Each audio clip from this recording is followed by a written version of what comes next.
Veja como é fácil ser membro apoiador do meu canal no YouTube, canal Marco Antônio Villa.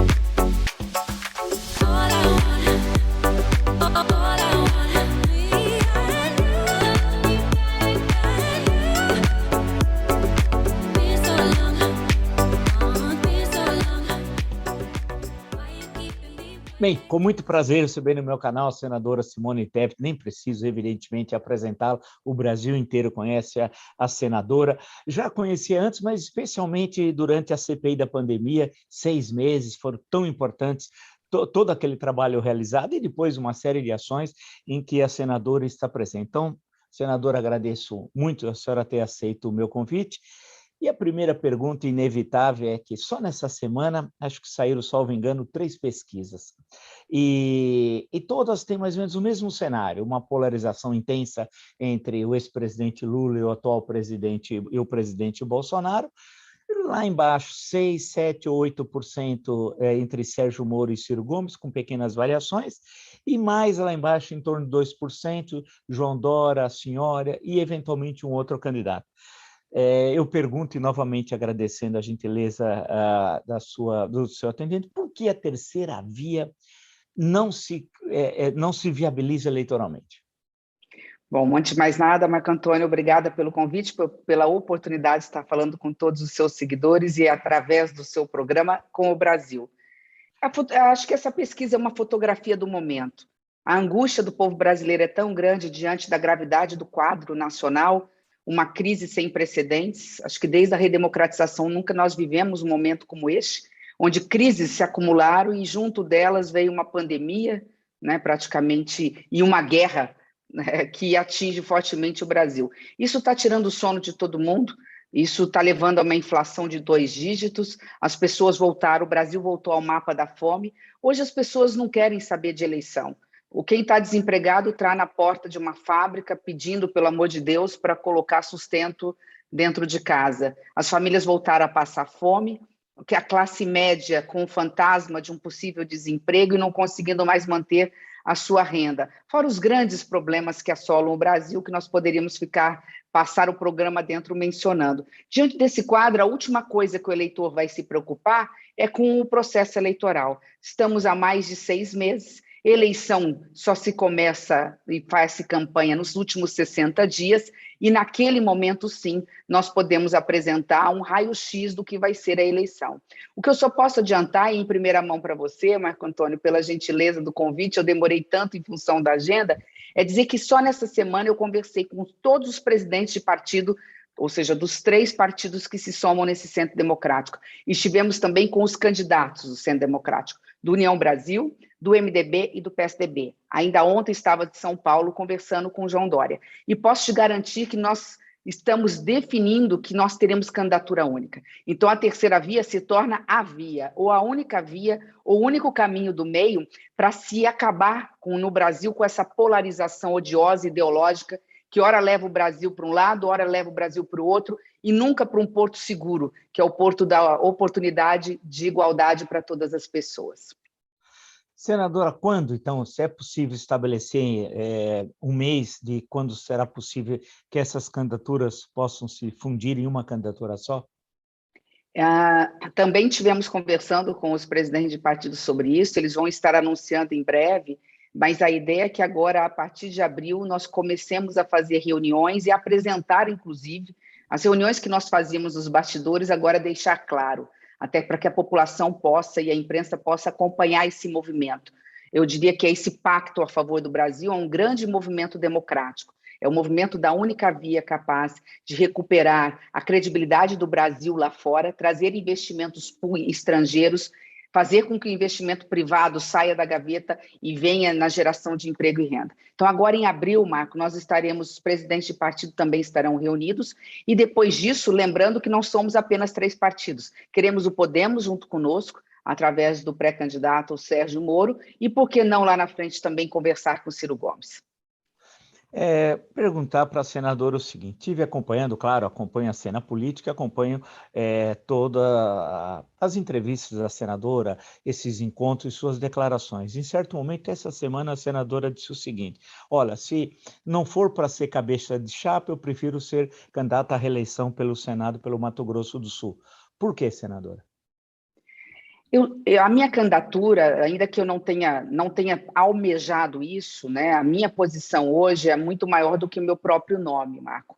Eu tive muitas primeiras vezes na minha vida, eu fui na política, eu fui a primeira mulher prefeita da minha cidade natal, reeleita a primeira mulher, a primeira vice-governadora no Senado Federal, eu fui a primeira presidente da Comissão de Combate à Violência contra a Mulher, depois a primeira líder, não só da maior bancada do Senado, que foi o MDB, como também a primeira líder da bancada feminina, e presidi, como mulher, pela primeira vez, a comissão mais difícil, mais complexa, mais importante do Congresso Nacional, que é a CCJ. Em quase 200 anos de história, exatamente 198 anos de história, a primeira mulher a ter coragem de se colocar como pré-candidata, no caso, depois candidata à presidência do Senado. Então, quando eu venho para esse processo, o processo que praticamente me convidaram, me convocaram, eu aceitei como uma missão de ser pré-candidata à presidência da República dentro do maior e do mais democrático partido do Brasil, e hoje vendo que não temos vozes femininas para dizer numa campanha, num espaço eleitoral de rádio e televisão, que Brasil nós mulheres queremos e para quem queremos esse Brasil, não tem alternativa. Ou eu pontuo e sou a candidata do Centro Democrático, ou eu abro espaço como vice para que um outro vice assuma, e eu vou estar nesse palanque. O que eu quis dizer e quero deixar muito claro é, sendo a pré-candidata ou não, a candidata ou não desse Centro Democrático, eu vou estar nesse palanque, porque eu entendo que o único caminho que o Brasil tem para erradicar a fome, para garantir emprego, saúde e educação de qualidade, dar segurança, especialmente moradia para quem precisa, é o caminho desse centro democrático, de uma nova concertação para que o Brasil possa ter paz e acabar com o radicalismo da polarização. Então, nesse aspecto, não é nem que eu vou voltar para o meu aeroporto e ser pré-candidata ao Senado, eu simplesmente é um tudo ou nada. Eu sou pré-candidata do Centro Democrático hoje, entendo com maior viabilidade, porque na margem de erro eu estou empatada com todos os outros, mas em compensação, por ser menos conhecida, eu sou também a que tem menos rejeição. E de todos, né, sou a única mulher dentro de todo esse processo. Então, também por esse simbolismo de dizer, nesse país de miseráveis, nesse país de desigualdade, nesse país de baixo crescimento ou de zero crescimento, impactando todo o setor produtivo, impactando fortemente o desenvolvimento social, econômico, ambiental do país, eu me sinto confortável para dizer, sou pré-candidata, vou trabalhar até o fim para ser, acho que posso ser essa voz, e se, porventura, o Centro Democrático decidir por outro nome, eu serei a primeira a estar no palanque pedindo voto, mas não sou candidata a vice, se você me permitir, até pelo simbolismo de dizer não, até pelo simbolismo de dizer, olha, não tem cabimento a mulher continuar sendo secundária. Se não acham que eu tenho condições de ser pré-candidata, por que vice? O que eu acrescentaria como vice? Eu fiz, obviamente, que um único senão, né? Teria que se provar por A mais B, através de uma pesquisa qualitativa muito bem feita, e dizer o seguinte, olha, falta 1% para tirar o presidente Bolsonaro do segundo turno, e isso você poderia conseguir. Seria uma hipótese, mas não faz parte do raio-x da análise que eu faço hoje, da importância do papel que eu tenho representando as mulheres brasileiras. Senadora, em certo momento, a senadora fez referência ao seu partido, hoje chamado de MDB. Nas eleições presidenciais desde 1989, o PMDB, à época, abandonou o candidato Ulisses Guimarães. Em 1994, Orestes Squercia era o candidato do PMDB, acabou sendo abandonado pelo partido, inclusive foi muito mal votado, até o doutor Enéas, candidato folclórico, teve mais votos que o candidato Orestes Squercia. Mesmo o PMDB tendo uma estrutura nacional fantástica. Depois não teve mais candidatos à presidência da República. Quando se fala em candidato do PMDB, se lembra das 27 unidades da federação e das diferentes alianças locais. E nós somos um país muito grande, essa questão regional conta, mais ainda numa eleição presidencial. Muitos líderes importantes do MDB, como o Renan Calheiros, por exemplo, em Alagoas, diz que vai apoiar a candidatura a Lula, que é muito forte até o momento, segundo as pesquisas, na região Nordeste. Desculpe só a extensão da pergunta, mas é só para quem nos acompanha entender a questão. Aí eu pergunto à senhora acredita que o MDB estará unido e apoiaria a candidatura da senhora efetivamente para a eleição de 2 de outubro? Eu não tenho dúvida disso, Marco, mas antes, se me permitir, eu acho que a situação hoje é um pouquinho diferente dessas candidaturas que tiveram no passado. Pelo menos 3 elementos muito fortes, eu ficaria com 2, para não estender demais a resposta. Um deles, que todos esses candidatos se apresentaram como candidatos. Eles vieram e disseram, eu quero ser candidato do MDB à presidência da República. O meu processo foi o contrário. Eu estava no final, estou no final do meu mandato para 2022, eu fui procurada pelos movimentos. A minha candidatura dentro do MDB nasceu da base. O MDB jovem, o MDB mulher, o MDB afro, o MDB diversidade, o MDB socioambiental procurou, né, ou procuraram os nossos líderes, depois os nossos líderes vieram.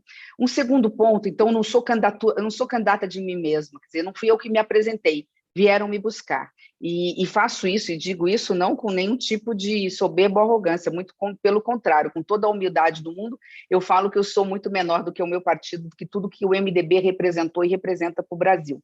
Dentro disso, os próprios líderes disseram e deixam claros, e aí vem o segundo ponto, este é um momento atípico, onde, devido à polarização, o MDB está fracionado. Se você falar, o MDB não tem candidato, uma parte migraria para o Lula, outra parte migraria para o Bolsonaro.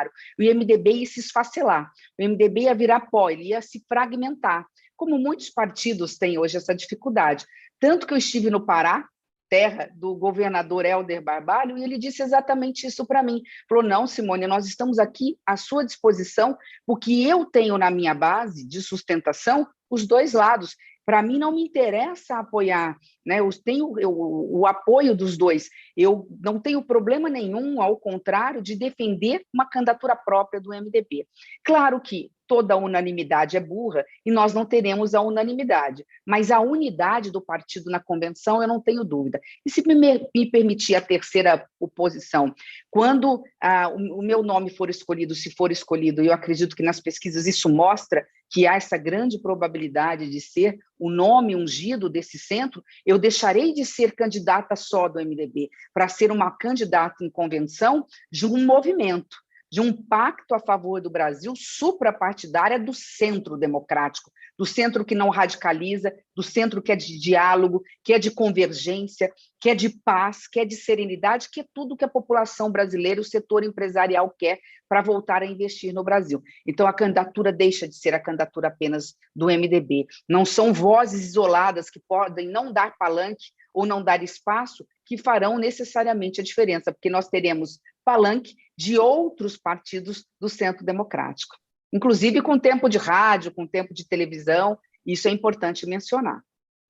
A senhora, em certo momento aqui da nossa conversa de hoje, fez referência à questão da importância da participação das mulheres na política, né? Num país que a maior parte do eleitorado são mulheres, mas a representação política, numericamente falando, é pífia, não em termos de qualidade, evidentemente, mas numericamente é pífia. E, ao contrário de vários movimentos que estão ocorrendo na América Latina, vide agora o exemplo recente do Chile, né? Entre outros. Eu, uma época, estudei no México, já faz algum tempo, o México era um país muito conservador e foi alterando ao longo do tempo e colocando como necessidade, estabelecendo, forçando, porque a política de cotas acaba sendo um mecanismo para isso, a participação das mulheres nos partidos, estabelecendo mecanismos, e hoje tem uma repressão bastante significativa. Eu estava participando do Jornal da Cultura nessa semana, aí entrou uma discussão lá, uma notícia sobre um projeto tramitando, naquele momento era a Câmara dos Deputados, e a relatora era uma mulher, sobre a questão de anistiar os partidos políticos que não tinham atingido, lá, não tinham determinados os recursos necessários de campanha para as mulheres e para os negros. Aí vinha uma anistia. E os recursos não eram igualitários entre homens e mulheres, ou entre brancos e negros. E aí cria-se uma situação estranhíssima, né, no país, né? Quer dizer, um país, os partidos, é aprovado uma determinação legal e aquilo não é cumprido, e depois se anistia. Aí, para a próxima eleição, se determina, não se cumpre, se anistia. Como é que a senhora analisa essa questão? Por que os fatores de conservação são tão sólidos, tão enraizados no Brasil, que impedem uma participação igualitária das mulheres na política? Quem tem poder não quer perder. Pelo menos a classe política majoritariamente masculina não quer perder. É muito interessante, você sabe que eu fui a primeira líder da bancada feminina e eu sempre tive até como uma obrigação minha, né, com a minha consciência, com a minha moral, de saber que eu represento um universo tão grande do eleitorado e da população brasileira e somos tão poucas, o que aumenta a nossa responsabilidade. Então, eu acompanho isso desde sempre. Acho que alguns erros históricos foram cometidos e a gente não conseguiu consertar. É interessante que, quando se fala de combate à violência contra a mulher, a gente tem quase a unanimidade do Congresso Nacional. Tem senadores que querem relatar, tem deputados que apresentam projetos, porque isso é uma coisa que a gente já conseguiu, graças a Deus, e a gente agradece, ninguém está questionando a legitimidade e até a boa vontade, no sentido da consciência dos parlamentares de que contra uma mulher não se bate numa mulher nem com uma flor, né? Então, a gente tem isso, por parte do Congresso Nacional, o reconhecimento em relação a todos os projetos relacionados a combate à violência contra a mulher. Mas, quando se refere a projetos relacionados ao empoderamento da mulher, aí a coisa muda de figura. Então, acho que nós temos dois erros históricos. Quando lá atrás nós conseguimos avançar que 30% das candidaturas tinham que ser destinadas à mulher, não das cadeiras, mas das candidaturas, lá atrás nós não tivemos força para incluir que 30% do rádio, da televisão e do fundo público, né, seria para mulheres também. E qual foi o erro? Nós tentamos na mini-reforma eleitoral, já estava em 2015 e 2016 no Senado, colocar, e eles fizeram o processo contrário, eles colocaram que não mais que 5%, não menos que 5%. Quando eles colocaram não menos que 5%, nós fomos ao Supremo. E quem deu essa determinação de gastos, 30% do tempo de rádio, 30% do tempo de televisão e 30% do fundo tinha que ser destinado à mulher, não foi uma lei, foi o Supremo Tribunal Federal. Então, por conta disso, eles acharam, entre aspas, uma brecha para dizer, olha, nós vamos anistiar porque não era por lei, agora nós vamos colocar em lei. E nós, nesse aspecto, eu acabei votando, porque nós colocamos na Constituição. Eu ajudei a colocar na Constituição, porque dizia o seguinte, agora passa a ser realmente crime, não dá mais para falar em futura anistia. Eu diria, e eu entendo a sua indignação, e agradeço muitíssimo você por isso, Marco, eu sei que você é um entusiasta, pela família que tem, pela esposa que também é alguém que persiste nessa questão do protagonismo da mulher, na pergunta, porque me permite dizer o seguinte, a vida da mulher na política é isso, a gente dá 2 passos para frente, 1 para trás, 2 para frente, 1 para trás, e aos poucos, lentamente, a gente vai crescendo. Mas eu ajudei a colocar na Constituição, eu fui relatora da emenda para colocar, inclusive, o seguinte, agora, o partido que eleger negros ou mulheres vai ter o dobro do fundo. Então, faz com que eles possam ir efetivamente atrás de mulheres que tenham votos e não atrás de mulheres laranjas apenas para contar numericamente. Foi aquela coisa, demos 2 passos para frente, estamos dando apenas 1 para trás, mas evoluindo pouco a pouco. Essa é a nossa saga, nós sabemos, infelizmente, nós lidamos com isso desde sempre, mas o importante é avançarmos. É uma das razões porque eu estou aqui, Marco, com o tudo ou nada. Né? Quem faz 20 anos de política com mandato consecutivo como eu, e há 35 anos, desde as diretas já, né? Dia sim, outro também, faz política pelo Brasil, em defesa da democracia, de políticas públicas voltadas para a população brasileira, não se esmorece em cima de por pouco. Né? Vamos avançar e eu quero estar ainda viva, ainda já aposentada, com certeza, mas sentando, vendo na televisão que temos pelo menos 30% de mulheres em todos os cargos públicos e também na iniciativa privada, porque hoje a média é de apenas 15%. Queria agradecer muito, muito mesmo à senadora Simone Tebet pela entrevista, pelas questões que a senadora colocou importantes sobre a conjuntura política, sobre as eleições de outubro, sobre a questão da participação das mulheres na política brasileira. Agradeço muito, senadora, e já de antemão já deixo um convite para uma próxima oportunidade nós voltarmos a conversar. Muito obrigado. Obrigada, eu que agradeço, com certeza. Pode chamar que estaremos sempre presentes. Muito obrigada por sempre abrir esse espaço para a democracia brasileira.